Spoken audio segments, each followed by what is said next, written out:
warahmatullahi wabarakatuh. Halo, perkenalkan nama saya Fadia Maimanah. Dan perkenalkan ini ada abang saya yang bernama. Halo, perkenalkan nama saya Muhammad Kamar.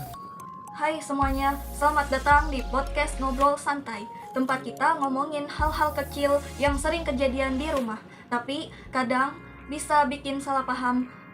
Hari ini saya nggak sendirian, saya ditemani abang saya sendiri yang katanya sih paling ngerti soal komunikasi keluarga.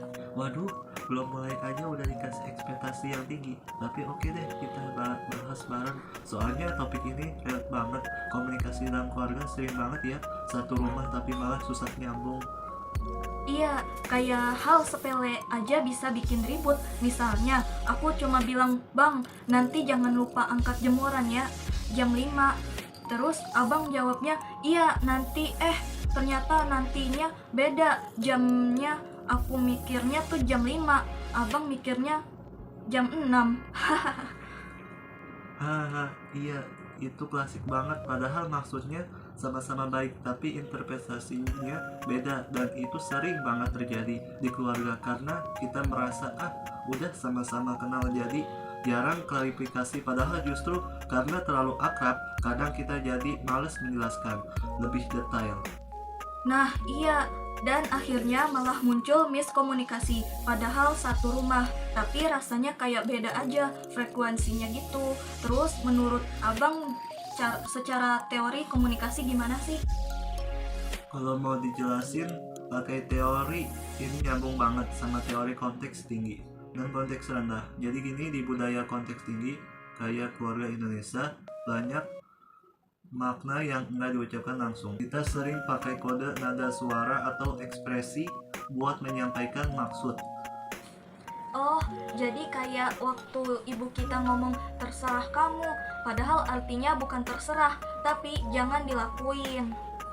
Nah, itu dia. Kalau di keluarga kita, komunikasi sering banget penuh konteks tersembunyi. Masalahnya kalau orang yang penerima pesannya dia lagi capek atau nggak nangkep konteksnya, ya bisa salah paham. Dan satu lagi, aku pernah baca soal teori persepsi interpersonal. Intinya, tiap orang tuh punya cara sendiri dalam menafsirkan pesan. Jadi, walau kita ngomong hal yang sama, hasilnya bisa beda di kepala masing-masing. Bener gak sih, Bang? Benar, karena kita semua bawa filter sendiri, entah itu mood, pengalaman, atau cara didikan. Makanya kalau ayah ngomong tegas, kadang kamu ngerasa dimarahin, tapi aku ngerasanya cuma dinasehatin. Nah, iya banget. Jadi bukan komunikasinya yang salah, tapi persepsi dari masing-masing yang berbeda ya. Nah, kalau dipikir-pikir, komunikasi dalam keluarga itu kayak sinyal di HP yang harus dijaga biar tetap kuat. Nah, kalau lagi gangguan, ya harus diperbaiki, bukan ditinggalin, kayak misalnya di refresh. Menurut abang setuju nggak? Ya, setuju banget. Setuju banget. Kadang kuncinya cuma satu, dengerin dengan niat, nggak langsung nyimpulin, nggak langsung baper, tapi coba pahami dulu maksudnya. Dan yang paling penting, kalau ragu tanya, jangan nebak-nebak sendiri. Nah, bener banget, karena banyak masalah komunikasi itu lahir dari asumsi kita masing-masing, padahal tinggal bilang, maksud kamu tadi gimana sih? Nah, seharusnya sih bilang begitu, selesai dah. Nah, jadi menurut abang gimana tuh komunikasi dalam keluarga?